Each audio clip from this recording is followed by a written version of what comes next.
আমি ভাবো এইবাৰো আমি টিকট পাম সেইটোৱে ভাবিছো কিছুমানে হয়তো কৈ আছে কিন্তু এইটো নহয় কোনেনো আমাৰ সমষ্টিৰ মানুহখিনিয়ে নিশ্চয় নিবিচাৰিব তেখেত এটা সমষ্টি বেলেগ আমাৰ বঙাইগাঁও সমষ্টিৰ ৰাইজে নিশ্চয় নিবিচাৰে এইটো কথা যাৰ জনপ্ৰিয়তা অধিক তেওঁ মানে জিকে আৰু যাৰ মানে জনপ্ৰিয়তাটো কম তেওঁলোকে হাৰে বঙাইগাঁৱত আমি অসম গণ পৰিষদ দলে ইমানটা 40 বছৰ ধৰি আমি জিকি আহিছো এইবাৰো আমি আশা কৰিছো আৰু আমি জিকিম বুলি ভাবিছো এটা পৰিয়ালৰ দুগৰাকী জনপ্ৰতিনিধি এগৰাকী সাংসদ আৰু আনগৰাকী বিধায়ক পিছে এতিয়া 26ৰ বিধানসভা নিৰ্বাচনত বিধায়কগৰাকীৰ আসন ৰবনে নাই বঙাইগাঁওবাসীৰ কথাই নিশ্চয় ক'বলৈ লৈছো সকলোৱে সেই কথাখিনি এই মুহূৰ্তত ধৰিব পাৰিছে কথাখিনি হ'ল যে বঙাইগাঁওৰ ৰাজনীতি এইবাৰ কি হ'ব 1985 চনৰ পৰাই যি অগপৰ দুৰ্গৰূপে ভেটি থকা এই সমষ্টিটোৰ প্ৰক্ৰিয়াতে এইবাৰ কি হ'ব দীপ্তিময় চৌধুৰীয়ে পুনৰ টিকট লাভ কৰিবনে নে এণ্ট্ৰি মাৰিব ভূপেন ৰায় এই মুহূৰ্তত সৰ্বত্ৰে চৰ্চা হৈ থকা এটা বিষয় কাৰণ আজিৰ এই মুহূৰ্তত যদি আমি চাওঁ যে অসম গণ পৰিষদে বিচৰা যিসমূহ আসন সেই আসনখিনিক বিজেপিয়ে দিয়া নাই আৰু যাৰ কাৰণে অগপ সভাপতিগৰাকীয়ে কৈছে বাৰম্বাৰ যে এই মুহূৰ্তলৈকে মিত্ৰতাৰ আলোচনা সম্পূৰ্ণ হোৱা নাই অথচ মুখ্যমন্ত্ৰীগৰাকীয়ে কৈছে যে আলোচনা ইতিমধ্যে চূড়ান্ত হৈছে অৰ্থাৎ বিজেপিয়ে যিসমূহ আসন এই মুহূৰ্তত এৰি দিছে সেইসমূহ আসনতে অগপ সন্তুষ্ট থাকিব লাগিব গতিকে আমি আহিছো এতিয়া বঙাইগাঁওৰ বিধানসভা সমষ্টিৰ প্ৰক্ৰিয়াতে এইবাৰ ৰাজনীতি কি হ'ব কোনে এইবাৰ সমষ্টিটো দখল কৰিবলৈ সক্ষম হ'ব এই গোটেইখিনি কথা সামৰি যিহেতুকে ইতিমধ্যে সমষ্টিটোৰ কংগ্ৰেছৰ প্ৰাৰ্থী ইতিমধ্যে ঘোষণা কৰিছে গতিকে প্ৰাৰ্থী ঘোষণা কৰাৰ লগে লগে অগপৰ বৰ্তমানৰ বিধায়িকা দীপ্তিময় চৌধুৰীয়ে সমষ্টিত ইতিমধ্যে তেখেতে ৰণত নামিছে তেখেতে নিৰ্বাচনী প্ৰচাৰ ইতিমধ্যে আৰম্ভ কৰিছে গতিকে কি হ'ব আচলতে এই নিৰ্বাচন গতিকে আমি কথা পাতিবলৈ বাইদেউ কিছু চেষ্টা কৰিছো যে ৰাতিপুৱাৰ পৰা ৰাতিলৈকে আপুনি ইতিমধ্যে আৰম্ভ কৰিছে মানুহৰ মাজত সোমাইছে গতিকে প্ৰথম কথাটো হৈছে টিকটৰ কথাখিনিকে আহিছো আমি যে অগপৰ দুৰ্গ এই সমষ্টি এইবাৰ কি হ'ব আমি ভাবো এইবাৰো আমি টিকট পাম সেইটোৱে ভাবিছো অসম গণ পৰিষদে বঙাইগাঁও সমষ্টিৰ পৰা সেইটোৱে ভাবিছো আৰু যদি অসম গণ পৰিষদে টিকট লাভ কৰে তেতিয়াহ'লে প্ৰাৰ্থী দীপ্তিময় চৌধুৰী হ'ব এইটো আচলতে গণতান্ত্ৰিক প্ৰক্ৰিয়া আমাৰ পাৰ্টিৰ কিছুমান হেৰিসকল যিসকল আমাৰ দলীয় শীৰ্ষ নেতা আছে তেওঁলোকে এইটো থিৰাং কৰিব আমাৰ এটা 21জনীয়া কমিটি এখন গঠন হৈছে তেওঁলোকৰ সিদ্ধান্ত মৰ্মেহে প্ৰাৰ্থী তেওঁলোকে নিৰ্বাচিত কৰিব কিন্তু আপুনি যেহেতু প্ৰাৰ্থীত্ব এগৰাকী প্ৰত্যাশী আপুনি টিকট বিচাৰিছে গতিকে আপুনি কি ক'ব বিচাৰিব আচলতে মই বিচৰা মানে আচলতে মোক ৰাইজেহে কৈ আছে আপুনি খেলিব লাগিব আপুনি আগৰবাৰ খেলিছে এইবাৰো খেলিব লাগিব মানে তেওঁলোকে কৈছে মোক সমৰ্থন দিছে ইতিমধ্যে বহুত মানুহে মানে আমাৰ দলীয় কৰ্মীবিলাকে মোকে সমৰ্থন কৰিছে একেদৰে যে আমি চাওঁ যে ইতিমধ্যে ভূপেন ৰায়ৰ নতুনকৈ এণ্ট্ৰি মাৰিছে যে অভয়াপুৰী সমষ্টি যদি নহয় তেতিয়াহ'লে তেখেতক বঙাইগাঁও সমষ্টি লাগে দলৰ একাংশৰ মাজতো এনেকুৱা ধৰণৰ কথা বতৰা চলিছে যে অগপত পৰিয়ালবাদৰ ৰাজনীতি অৱসান ঘটাই ভূপেন ৰায়ক ইয়াত সংস্থাপন দিব লাগে এই ধৰণৰ কথা বতৰাসমূহ চলিছে আপুনি কি ধৰণে প্ৰত্যাহ্বান জনাব সেইটো শুদ্ধ নহয় এই বাতৰিটো এনে কিছুমানৰ মুখ বাগৰা কথা কিছুমানে হয়তো কৈ আছে কিন্তু এইটো নহয় কোনেনো আমাৰ সমষ্টিৰ মানুহখিনিয়ে নিশ্চয় নিবিচাৰিব তেখেত এটা সমষ্টি বেলেগ আমাৰ বঙাইগাঁও সমষ্টিৰ ৰাইজে নিশ্চয় নিবিচাৰে এইটো কথা যদিও আমাৰে মানে এতিয়া যদি কথা হ'ল যে আপুনি মই বা এনেকুৱা ধৰণৰ ৰাজনীতিৰ খবৰ লখাৰ লোকসকলে যি ধৰণে আচলতে অনুমান কৰিছে যদি সম্ভাৱ্য বা আপুনি হোৱাটো এক প্ৰকাৰ যদি নিশ্চিত হৈ পৰে তেতিয়াহ'লে সমষ্টিটো এতিয়া আপোনাৰ প্ৰত্যাহ্বান কি হৈ পৰিব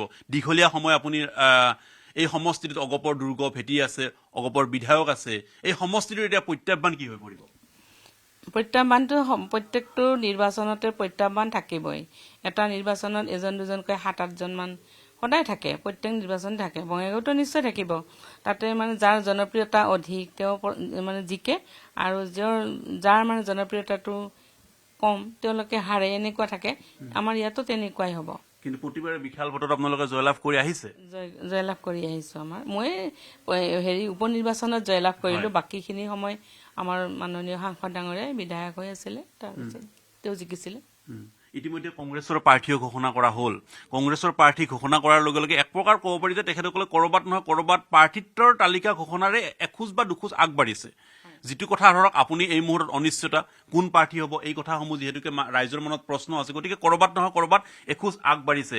এই ধৰণৰ কথাসমূহে ক'ৰবাত এটা প্ৰত্যাহ্বানৰ মুখামুখি হ'ব নেকি? চাওক, মানে যিকোনো প্ৰত্যাহ্বানটো থাকিবই নিশ্চয়, হেৰিৰ ক্ষেত্ৰত নিৰ্বাচনৰ সময়ত প্ৰচাৰৰ দি হওক, এইবোৰ বিভিন্ন ক্ষেত্ৰত হৈ থাকে। কিন্তু শেষত যিহেতু বঙাইগাঁৱত আমি অসম গণ পৰিষদ দলে ইমানটা 40 বছৰ ধৰি আমি জিকি আহিছোঁ, এইবাৰো আমি আশা কৰিছোঁ আৰু আমি জিকিম বুলি ভাবিছোঁ। কিয় টিকট দিব লাগে আপোনাক? এই কথাখিনি হয়তো অসমৰ ৰাইজে জানিব বিচাৰিব, অগপৰ নেতৃত্বও জানিব বিচাৰিব, কিহৰ কাৰণে টিকট লাগিব? টিকট কিয় লাগিব সেইটো ৰাইজেহে জানে, কিয় টিকট দিব।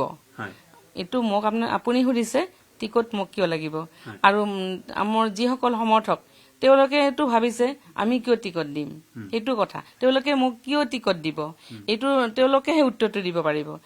সেইটো কথা হৈছে আচলতে। উপ নিৰ্বাচনৰ জৰিয়তে আপুনি বিধানসভাৰ মজিয়ালৈ গৈছে আৰু প্ৰায় 2 বছৰ আপুনি সদনৰ মজিয়াত আছে। গতিকে এই সদনৰ মজিয়াত কোনবোৰ আচলতে কাম এনেকুৱা আধৰুৱা ৰৈ ৰ'ল, যিসমূহ কাম আপুনি আগন্তুক 5 বছৰৰ কাৰণে আপুনি বিচাৰিছে যে সেইসমূহ কাম আপুনি সম্পূৰ্ণ কৰিব বিচাৰিব? আধৰুৱা কাম বুলি ক'লে আমাৰ বঙাইগাঁৱত অন্য সমষ্টিৰ তুলনাত যথেষ্ট ভাল। সকলোৱে এইটো স্বীকাৰ কৰে। আমাৰ সমষ্টিলৈ যেতিয়া বেলেগ সমষ্টিৰ পৰা যিসকল আহে আৰু ফুৰিবলৈ হওক, আলহী অতিথি ঘৰলৈ আহে, তেওঁলোকে সদায় ৰাস্তাবিলাক দেখি কয় ইমান সুন্দৰ ৰাস্তা। আমাৰ মিনিষ্টাৰবিলাকেও কয় ফৰিন্দাৰ ৰাস্তা ইমান ভাল, এইবোৰ কথা কৈ থাকে। আজিও এখন সভা গ'ল, তাতো মিনিষ্টাৰে কৈ গৈছে ফৰিন্দাৰ সমষ্টিত বহুতখিনি কাম হৈছে। আৰু ইতিমধ্যে আমাৰ বঙাইগাঁৱত নতুনকৈ ইঞ্জিনিয়াৰিং কলেজ, মেডিকেল কলেজ হ'ল। তাৰপিছত ঠিক তেনেকৈ খেলৰ কাৰণেও বিভিন্ন ধৰণৰ আমাৰ হেৰি হৈ গৈছে, ষ্টেডিয়াম হৈ গ'ল, ভাল কৰি হৈছে। বিভিন্ন ধৰণৰ চুইমিং পুলো লোৱাৰ আছামত আমাৰ অকল গুৱাহাটীৰ পিছতে আমাৰ বঙাইগাঁৱৰ চুইমিং পুলটো আছে, যথেষ্ট ডাঙৰ। আৰু আমাৰ বহুত কেইখন খেলপথাৰ আছে, ডাঙৰ ডাঙৰ খেলপথাৰ। গতিকে আমি ভাবোঁ আমাৰ আৰু স্কুল কলেজ বঙাইগাঁও ইউনিভাৰ্চিটি হ'ল এতিয়া নিশ্চয় মানে আমাৰ নথকাৰ তালিকাখন নিশ্চয় ছুটি। এতিয়া কথাটো হ'ল যদি আপুনি টিকট লাভ কৰে তেতিয়াহ'লে কি ধৰণৰ চমক দিবলৈ সক্ষম হ'ব আপুনি? নিৰ্বাচনী ফলাফলত বা প্ৰত্যাহ্বানজনে কি ধৰণৰ আপুনি চমক দিব সক্ষম হ'ব?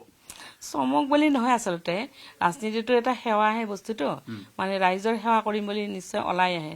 চমকটো নহয়, চমক মানে মানুহে ভাবে কি ৰাইজৰ যি সমস্যা সমাধানৰ ক্ষেত্ৰত এটা আমাৰো নিশ্চয় মানসিকতা থাকিব লাগিব। কেনেকৈ ৰাইজৰ সমস্যা সমাধান কৰিব লাগিব, দুখীয়া মানুহখিনি কেনেকৈ আমি অলপ হ'লেও অভাৱৰ পৰা সকাহ দিব পাৰিম, এনেধৰণৰ এটা মানসিকতা আমাৰ থাকিব লাগিব। মই সেইটোৱে বিচাৰোঁ, আচলতে চমক সৃষ্টিটো নহয়। মানে মই কৈছোঁ কি আপোনাৰ প্ৰতিপক্ষক বিৰুদ্ধে আপুনি কিমানমান ভোটত, যদি আপুনি টিকট লাভ কৰে, কিমানমান ভোটত আপুনি জয়লাভ কৰিব বুলি আপোনাৰ এই মুহূৰ্তৰ যিটো সকলোৱে অংক কৰিছে, প্ৰাৰ্থিত্ব প্ৰত্যাশীসকলে আৰু অধিক অংক কৰে। গতিকে আপুনি যিহেতুকে বৰ্ণৰ বিধায়িকা, গতিকে আপোনাৰো অংক এটা আছে। মই এই সময়ত কিমান ভোটত যিহেতু ক'ব নোৱাৰিম দেই, হয়তো বেছিও পাব পাৰোঁ আৰু হয়তো কমো ক'ব পাৰোঁ। আজি এই সময়ত মানে সেইটো ক'ব নোৱাৰিম মই কিমানত জিকো। একেবাৰে ঘৰুৱা কথা এটা সুধিছোঁ আপোনাক যে মানে পূৰ্বত আপুনি ঘৰৰ কাম কাজখিনি সামৰি পৰিয়ালটো চম্ভালি সুখী নে এতিয়া সদনৰ মজিয়াত থাকি আপুনি অত্যন্ত সুখী? মই চাকৰিও কৰিছিলোঁ স্কুলত, ৰিটায়াৰ হৈছোঁ। মানে আগতো মই ঠিক এনেকুৱা পৰিৱেশ এটা পাইছোঁৱে। মই 85ত বিয়া হৈছোঁ। 85ত বিয়া হৈ মই অনবৰতে ৰাইজৰ লগতে থাকোঁ। তেখেতক লগ কৰিব মানুহ আহে, সকলোখিনি সময়ত লগ নাপায়। বাকীখিনি সময়ত তেওঁলোক কথা বতৰা পাতোঁ, সমস্যাৰ লগত একেলগ হৈ সিহঁতক কিবা কিবি কৈ থাকে, ময়ো শুনি থাকোঁ। যদিও সমস্যা সমাধান কৰিব নোৱাৰোঁ, কিন্তু তেওঁলোকৰ লগত মই দুখত সুখী আৰু সুখত সুখী এনেধৰণৰ এটা অনুভৱ মোৰ সদায় আছে। আৰু এতিয়া অৱশ্যে একদম পুৰা প্ৰত্যক্ষভাৱে মানে মই যিহেতু জড়িত হৈ পৰিছোঁ, এই আপুনি অলপ আগতে দেখিলেই নহয় ৰাইজখিনি কেনেকৈ আহিছে, সেই কথাবিলাক আমাৰ ছাৰে সমাধান কৰিছিলে। কিন্তু আজি এই মুহূৰ্তত দেখা গ'ল সেই যিটো স্কিমটো আহিলে সেইটোত কেনেকৈ কি কৰিব লাগিব এতিয়া মই নিজেই ক'ব লগা হৈছে। এটা প্ৰেক্টিকেল ফিল্ডত অৱশ্যে অলপ আগতকৈ বেছি ভাল লাগিছে। নিশ্চিতভাৱে ধন্যবাদ জনাইছোঁ। আৰু এতিয়া যিহেতুকে গোটেই বিষয়খিনি অংক চলিছে, গতিকে এই অংকত আচলতে কোন কেইটা সমষ্টি অগপক এৰি দিয়া হয়, কোনকেইটা সমষ্টিত প্ৰাৰ্থিত্ব লাভ কৰে, এই কথাখিনি হয়তো আৰু 2 দিনত স্পষ্ট হৈ ওলাব। কিন্তু মূল কথাটো হৈছে যে বঙাইগাঁও সমষ্টি অগপৰ দুৰ্গ, আৰু এই দুৰ্গ সমষ্টি যে অগপৰ ঠাটত থাকিব এই কথাখিনি এক প্ৰকাৰ নিশ্চিত, বা অগপক এৰি দিব। কিন্তু সমষ্টিটো আচলতে প্ৰাৰ্থিত্ব দীপ্তিময় চৌধুৰীয়ে পুনৰবাৰ লাভ কৰিব যে এই কথাখিনি এক প্ৰকাৰ নিশ্চিত। গতিকে এই কথাখিনিৰ ভিতৰত এতিয়া আগন্তুক নিৰ্বাচনী ফলাফল কি ধৰণৰ হয় সেয়া হ'ব লক্ষণীয়। আপুনি বিচৰা বাতৰি পাব কেৱল নিউজ 18 এপত। নিউজ 18 এপ ডাউনলোড কৰিবলৈ স্কেন কৰক এই QR কোড। গুগল প্লে ষ্টৰতো পাব এই নিউজ 18 এপ।